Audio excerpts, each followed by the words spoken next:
में आप सभी का स्वागत है। फ्रेंड्स, यहाँ पे देखिए जो यूजीसी नेट पेपर फर्स्ट में हायर एजुकेशन 10वां यूनिट है उसे हम कर रहे हैं। और हायर एजुकेशन से जैसे ये क्वेश्चन आया कि विश्वविद्यालयों में समग्र गुणवत्ता प्रबंधन यानी टोटल क्वालिटी मैनेजमेंट की अवधारणा को आरंभ करने के लिए निम्नलिखित में से किसे सहायक माना जाएगा। सिस्टम की सोच यानी सिस्टम्स थिंकिंग, पार्टिसिपेटरी मैनेजमेंट, भागीदारी प्रबंधन या कठोर प्रवेश प्रक्रियाएं, या SWOT ताकत, दुर्बलता, अवसर तथा चुनौती विश्लेषण या दक्षता विकास प्रारंभ का आरंभ। तो हमें ये देखना है इसमें कि व्यवस्था ने सिस्टम की सोच, भागीदारी प्रबंधन और SWOT ताकत, दुर्बलता, अवसर तथा चुनौती विश्लेषण को विश्वविद्यालय में समग्र गुणवत्ता प्रबंधन TQ यानी टाइम क्वालिटी मैनेजमेंट की अवधारणा को आरंभ करने के लिए सहायक माना जाता है। तो यहाँ पे देखिए जिसको SWOT कहते हैं। SWOT क्या होता है? ये है SWOT यानी S for strength, W for weakness, O for opportunity, T for threat. SWOT से अभिप्राय किसी कंपनी, विश्वविद्यालय, व्यवसाय में आए परिवर्तन को कंपनी, कर्मचारी एवं नेतृत्वकर्ताओं द्वारा किस प्रकार से ग्रहण किया जाता है। से परिवर्तन को सकारात्मक लेने पर वो कंपनी की स्ट्रेंथ बन सकती है, नकारात्मक लेने पर वीकनेस का कार्य करती है। इसी प्रकार परिवर्तन जो है वो कर्मचारियों के लिए एक नया अपॉर्चुनिटी प्रदान करता है, लेकिन यदि कर्मचारियों द्वारा असफलता मिलती है तो ये कंपनी के लिए एक चुनौतीपूर्ण स्थिति हो जाती है। निम्नलिखित अध्ययन कौशल को उससे संबंधित प्रभावी अधिगम प्रविधि के साथ सम्मिलित करना है। एक तरफ है अध्ययन कौशल, दूसरा है अधिगम प्रविधि। विस्तारक प्रेक्षा, अध्ययन के समय विभिन्न प्रकार की समस्याओं को साथ में मिलाना। अभ्यास शिक्षण, पाठ के एक हिस्से या एग्जाम्पल, हम समस्या जो आपके लिए उपयोगी है के बारे में बताना। आत्म प्रकाशन, अंतर संबंधित व्यवहार। तो निम्नलिखित अध्ययन कौशलों को उससे संबंधित प्रभावी अधिगम प्रविधि के साथ सम्मिलित करना है, जिसमें विस्तारक प्रेक्षा का मतलब तथ्य क्या सही है इसका उत्तर देना। अभ्यास शिक्षण, इसका मतलब है जिस सामग्री को सीखने का आप प्रयत्न करते हैं उस पर स्वयं को परखना।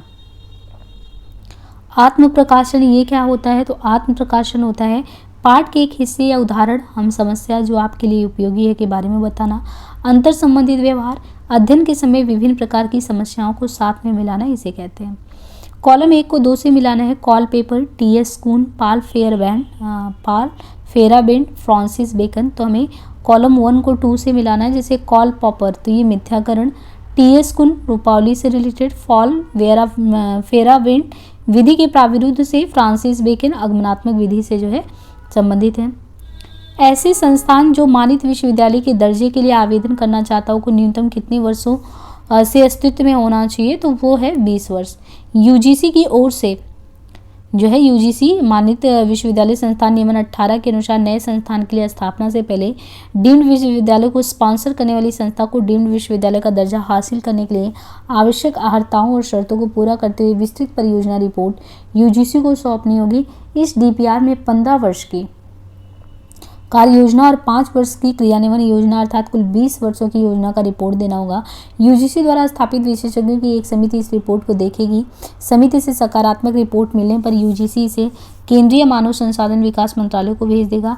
इसके अलावा कुछ अन्य शर्तें इस प्रकार होनी चाहिए, जैसे 25% छात्रों के लिए कम से कम छात्रावास की सुविधा हो, 50% छात्रों के लिए हॉस्टल सुविधा हो, प्रति छात्र कम से कम 30 वर्ग मीटर का निर्माण हो, संस्थान के पास पूरी जमीन कम से कम 30 वर्ष के लिए फ्री होल्ड या लीज होल्ड पर हो, संस्थान के पास कम से कम 40 करोड़ रुपए का कार्पस फंड होना चाहिए। अध्यापक शिक्षा पाठ्यक्रमों में योग को शामिल करने के निम्नलिखित में से कौन से आधार हैं? राष्ट्रीय शिक्षा नीति 1968, राष्ट्रीय शिक्षा नीति 86, भारत में अध्यापक शिक्षण की भविष्य दृष्टि, गुणवत्ता और बयानात्मक परिप्रेक्ष्य 2012, राष्ट्रीय शिक्षा नीति 2019 का प्रारूप। तो यहाँ पे देखें शैक्षिक नीतियों एवं कार्यक्रमों को बनाने और उनके क्रियान्वयन में केंद्र सरकार की महत्वपूर्ण भूमिका होती है। इसमें सन 1986 की NPI जो है न्यू जो पॉलिसी है वो कार्यवाही शामिल है, जिसे सन 1992 में अद्यतन किया गया। संशोधित नीति में एक ऐसी राष्ट्रीय शिक्षा प्रणाली तैयार करने का प्रावधान था जिसके तहत शिक्षा में एकरूपता लाने, प्रौढ़ शिक्षा कार्यक्रम को जन आंदोलन बनाने, सभी को शिक्षा सुलभ कराने, बुनियादी प्राथमिक शिक्षा की गुणवत्ता बनाए रखने, बालिका शिक्षा पर विशेष जोर देने, देश के प्रत्येक जिले में नवोदय विद्यालय को व्यवसाय परक बनाने, उच्च शिक्षा के क्षेत्र में विविध प्रकार की जानकारी देने और अंतर अनुशासनिक अनुसंधान करने, राज्यों में नए मुक्त विश्वविद्यालयों की स्थापना करने, शारीरिक शिक्षा योग को बढ़ावा देने में एक सक्षम मूल्यांकन प्रक्रिया अपनाने के प्रयास इसमें शामिल हैं। विश्वविद्यालयों के बीच सहयोग और समन्वय को बढ़ावा देने के लिए स्थापित अंतर विश्वविद्यालय बोर्ड का वर्तमान स्वरूप क्या है? कौन सा स्वरूप है? AIU। देखिए, विश्वविद्यालय के बीच सहयोग और समन्वय को बढ़ावा देने के लिए स्थापित अंतर विश्वविद्यालय बोर्ड का वर्तमान स्वरूप AIU है। एसोसिएशन ऑफ इंडियन यूनिवर्सिटीज़ की स्थापना 1925 में हुई थी और शुरुआत में से inter university board of India के नाम से जाना जाता था। ये विश्वविद्यालयों के बीच समन्वय और पारस्परिक परामर्श की सुविधा देता है। राष्ट्रीय और अंतर्राष्ट्रीय स्तर पर अकादमिक उत्कृष्टता को बढ़ावा देने के अलावा AIU भी एक ऐसा निकाय है जो हायर एजुकेशन डोमेन में सांस्कृतिक और खेल गतिविधियों में शामिल है। शिक्षा और संबंधित क्षेत्रों में विभिन्न विश्वविद्यालयों के मध्य सहयोग को बढ़ावा देने के लिए अंतः विश्वविद्यालय बोर्ड के बंद होने की फलस्वरूप निम्नलिखित में से किस संस्था की स्थापना की गई? तो ये है एसोसिएशन ऑफ इंडियन यूनिवर्सिटीज। देखिए, शिक्षा और संबंधित क्षेत्रों में विभिन्न विश्वविद्यालयों के मध्य सहयोग को बढ़ावा देने के लिए अंतः विश्वविद्यालय बोर्ड के बंद होने के फलस्वरूप एसोसिएशन ऑफ इंडियन यूनिवर्सिटीज संस्था की स्थापना की गई। एसोसिएशन ऑफ इंडियन यूनिवर्सिटीज या भारतीय विश्वविद्यालय का संगठन भारतीय विश्वविद्यालय के लिए एक केंद्र के रूप में कार्य करता है। यह हमारे देश में सैडलर कमीशन 1917 की सिफारिशों के अनुसार स्थापित हुआ था। आयोग ने विश्वविद्यालय के बीच उचित संपर्क और समन्वय बनाए रखने के लिए देश में एक अंतर विश्वविद्यालय बोर्ड स्थापित करने की सिफारिश की थी। इस बोर्ड की स्थापना 1924 में शिमला में भारत के तत्कालीन वायसराय के निर्णय के अनुसार हुआ। भारत में परीक्षा प्रणाली की समस्याओं पर विशेष बल निम्नलिखित रिपोर्टों में से किस एक रिपोर्ट का एक भाग है? तो ये है यूजीसी की विश्वविद्यालय शिक्षा का स्तर संबंधी रिपोर्ट 1965। यूजीसी के अध्यक्ष प्रोफेसर DS कोठारी की अध्यक्षता में भारत सरकार ने जो है 12 जुलाई 1964 को शिक्षा आयोग 1964 से 66 का गठन किया। इस आयोग की नियुक्ति शिक्षा के राष्ट्रीय आदर्श और सभी स्तरों और सभी पहलुओं पर शिक्षा के विकास के लिए सामान्य सिद्धांतों और नीतियों पर सरकार को सलाह देने के लिए की गई थी। यह पहला आयोग था जिसकी सीमा में सभी स्तरों की शिक्षा को रखा गया।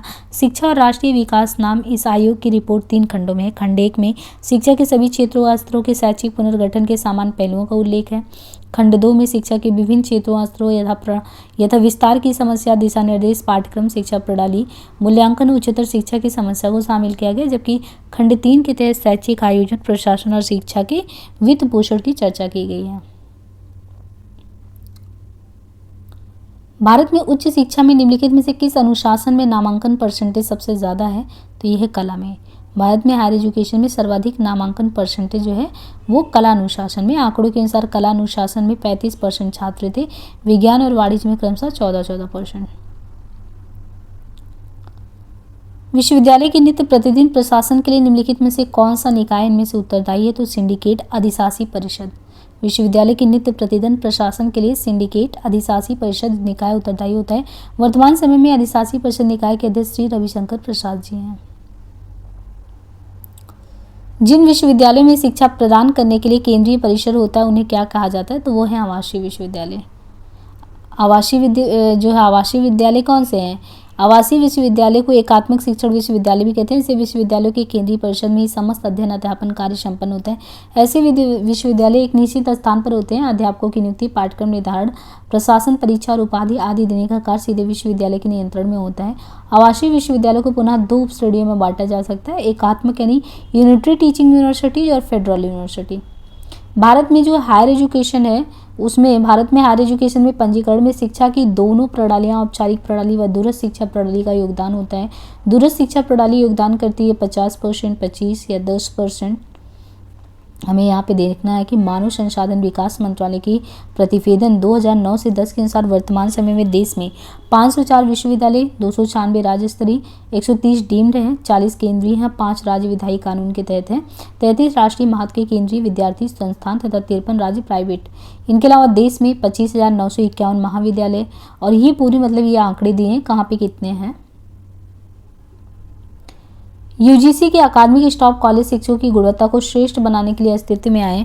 विश्वविद्यालय और महाविद्यालय शिक्षकों को शिक्षण प्रशिक्षण प्राप्त करना होता है तो वो कैसे करते हैं? तो दिए गए अभिकथन ए में यूजीसी के अकादमिक स्टाफ कॉलेज शिक्षकों की गुणवत्ता को श्रेष्ठ बनाने के लिए अस्तित्व में आए, क्योंकि विश्वविद्यालय और महाविद्यालय शिक्षकों को शिक्षण प्रशिक्षण प्राप्त करना होता है।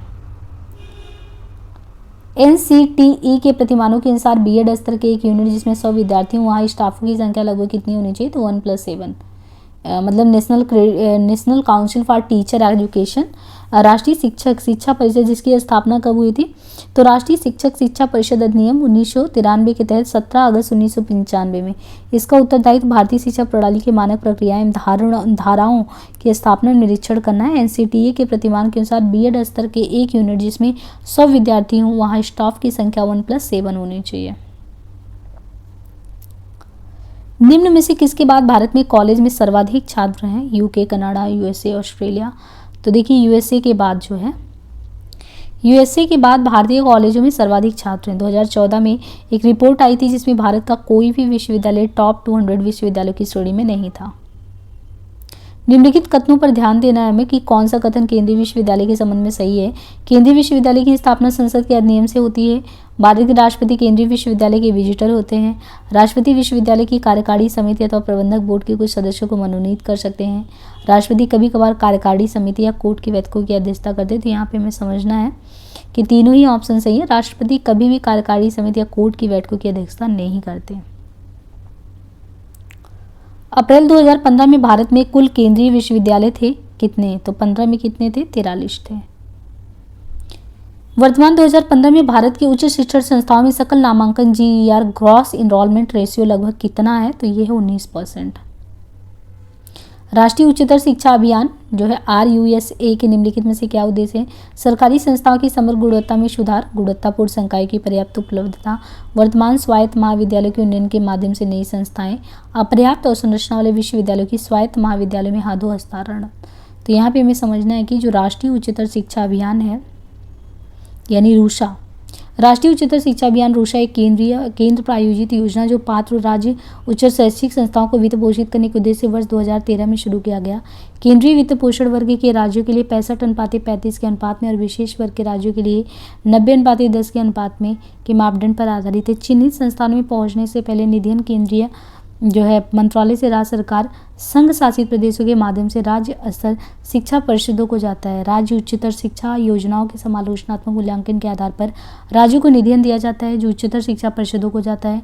राज्य उच्चतर शिक्षा योजनाओं के समालोचनात्मक मूल्यांकन के आधार पर राज्यों को निधियन दिया जाता है जो उच्चतर शिक्षा में समानता, पहुंच और उत्कृष्टता के मामलों को सुलझाने के लिए राज्य की कार्य योजना की व्याख्या करते हैं। रूषा के महत्वपूर्ण विशेषताएं देखें तो निर्धारित मापदंडों को सुनिश्चित करते हुए राज्य संस्थाओं की समग्र गुणवत्ता में सुधार करना, राज्य स्तर पर योजना और मॉनिटरिंग के लिए संस्थानिक ढांचे का निर्माण करना, संबंधन शैक्षिक और परीक्षा प्रणाली में सुधार करना, सभी उच्चतर शैक्षिक संस्थानों में गुणवत्ता युक्त संकाय की पर्याप्त उपलब्धता को सुनिश्चित करना, उच्चतर शैक्षिक संस्थानों को अनुसंधान और नवाचार के क्षेत्र में समर्पित करने के लिए योग्य पर्यावरण का निर्माण करना, वर्तमान संस्थाओं में अतिरिक्त क्षमता का निर्माण करके संस्थानिक आधार को विस्तार देना, असेवित और अल्पसेवित क्षेत्रों में संस्थाओं को स्थापित करना, अनुसूचित जाति, जनजाति और सामाजिक तथा शैक्षिक रूप से पिछड़े वर्गों को उच्चतर शिक्षा के पर्याप्त अवसर देना।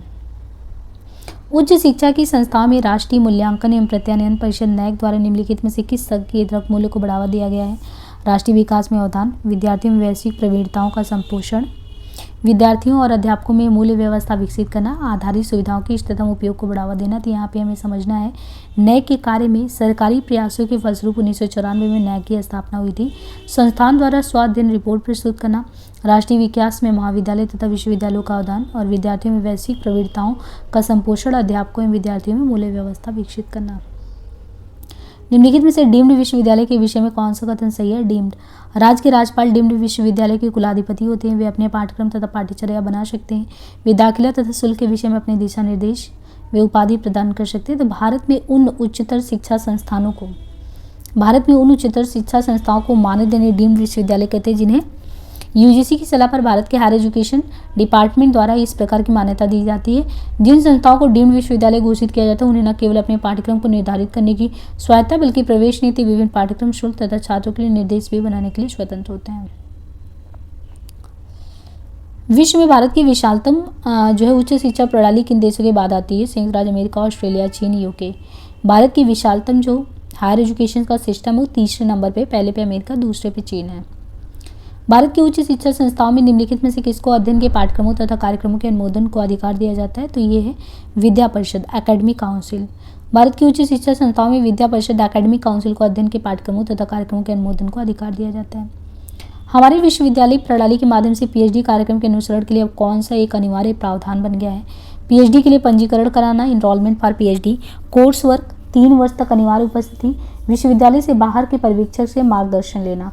तो हमारी विश्वविद्यालय प्रणाली के माध्यम से पीएचडी कार्यक्रम के अनुसरण के लिए कोर्स वर्क अनिवार्य हो गया है। ये छात्रों के अध्ययन के क्षेत्र को बेहतर बनाने के साथ साथ उनके लेखन कौशल में सुधार करने में भी मदद करता है।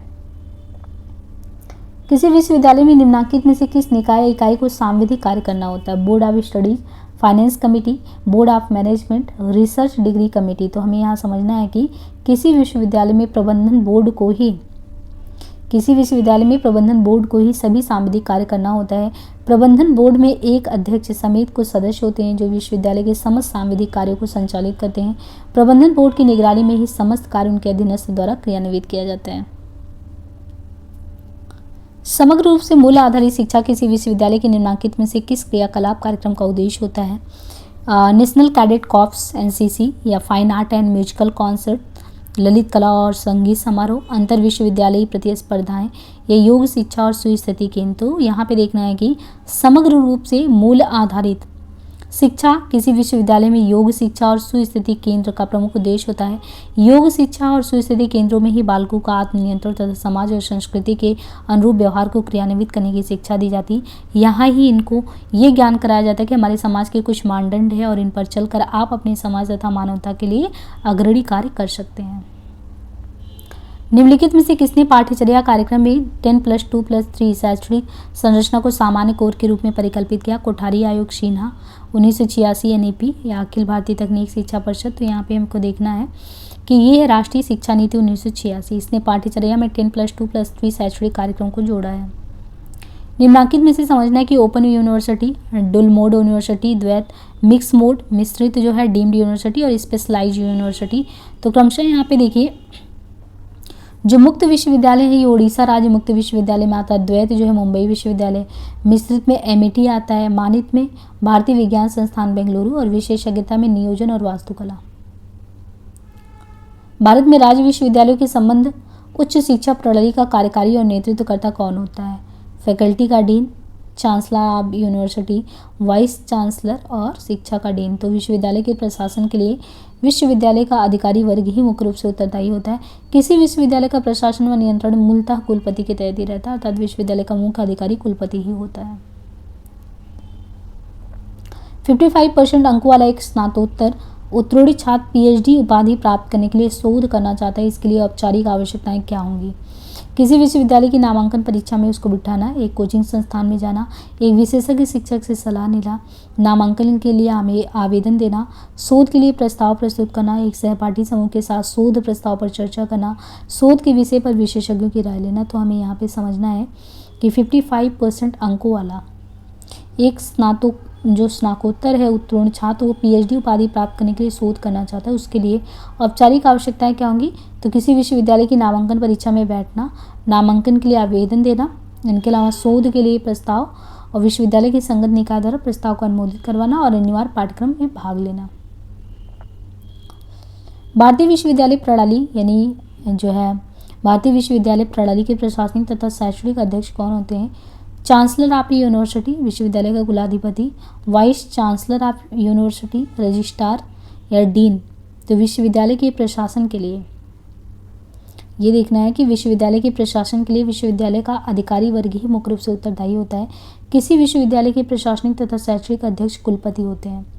किसी विश्वविद्यालय के प्रमुख अधिकारी कुलाधिपति, कुलपति, वित्त अधिकारी, कुलसचिव, संकाय अधिष्ठाता, पुस्तकालय अध्यक्ष, अनुशासनाधिकारी, यही सब होते हैं। उच्च शिक्षा के क्षेत्र में मानित विश्वविद्यालय का दर्जा पाने की इच्छा रखने वाली किस संस्था को निम्नलिखित मानदंड पूरा करना होता है? संस्था को कम से कम 10 वर्ष पुराना होना चाहिए। नैक का सीजीपीए कम से कम 3.26 हो। संस्थाओं और विश्वविद्यालयों की समग्र श्रेणियों में NIRF के शीर्ष 100 रैंक में उसका नाम हो। संस्था में शिक्षक विद्यार्थी अनुपात कम से कम 1:20 होना चाहिए और 50 शिक्षक कम से कम हो। तो देखिए हायर एजुकेशन के क्षेत्र में जो मानित विश्वविद्यालय का दर्जा पाने की इच्छा रखने वाले किसी संस्थान को निम्न मानदंड को पूरा करना होता है। उनमें देखें उसका नैक द्वारा वैध मान्यता जो है 3.26 हो या उससे अधिक सीजीपीए के साथ हो, किसी विशेष वर्ग में शीर्ष 50 में तथा समग्र श्रेणी में NIRF की जो रैंकिंग उसमें 100 में उसका नाम हो और संस्था में शिक्षक विद्यार्थी का अनुपात 1:20 हो। दिया है कि किसी भी विश्वविद्यालय का कुलपति उसका कार्यकारी प्रमुख होता है जिसके पास प्रशासनिक एवं अकादमिक उत्तरदायित्व होता है। दूसरा कि किसी कुलपति में करिश्माई नेतृत्व गुण होने के लिए उसमें संव्यवहारात्मक और रूपांतरकारी नेतृत्व क्षमता का भी होना जरूरी है। यहाँ पे दोनों ही समझना है कि किसी भी विश्वविद्यालय का कुलपति उसका कर्मचारी होता है, उसके पास प्रशासनिक और अकादमिक उत्तरदायित्व होते हैं। अपनी दायित्व के निर्वहन हेतु करिश्माई गुण जैसे संप्रेषण क्षमता, प्रभावकारी व्यक्तित्व, ये सब होना जरूरी है। सही अभिकथन पहचाना है कि स्वतंत्रता के बाद संपूर्ण शिक्षा प्रणाली में सुधार हेतु वर्ष 1948 से लेकर 49 में राधा कृष्णन शिक्षा आयोग की स्थापना हुई। दूसरा ये कह रहा है कि बाद में कोठारी आयोग नियुक्त किया गया